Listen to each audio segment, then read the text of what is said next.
Brain একা এই পুরো রোবটটাকে নিয়ন্ত্রণ করতে পারছিল না। ব্রেনের উপর অনেক চাপ পড়ছিল। তাই বিজ্ঞানীরা বের করলেন এক নতুন পদ্ধতি। এখন থেকে একটা রোবট চালাতে 2 জন পাইলট লাগবে। এই পাইলটদের একে অপরের সাথে মনের মিল থাকতে হবে। তারা একটা বিশেষ মেশিনের মাধ্যমে একে অপরের স্মৃতি আর চিন্তা ভাবনা শেয়ার করবে। এটাকে বলা হয় ড্রিফট, মানে 2 জনের মন মিলে যেন এক হয়ে যায়।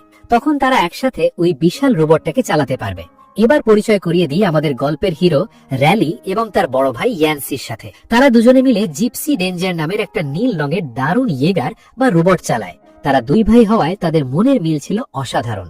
তারা অনেক কাইজোকে হারিয়ে পুরো বিশ্বের হিরো হয়ে গিয়ে। ভিডিওটি ভালো লাগলে একটা লাইক এন্ড কমেন্ট করুন, আর চ্যানেলটি সাবস্ক্রাইব করে পাশেই থাকুন, কারণ এমন আরো মুভি এক্সপ্লেনিং আসতে চলেছে।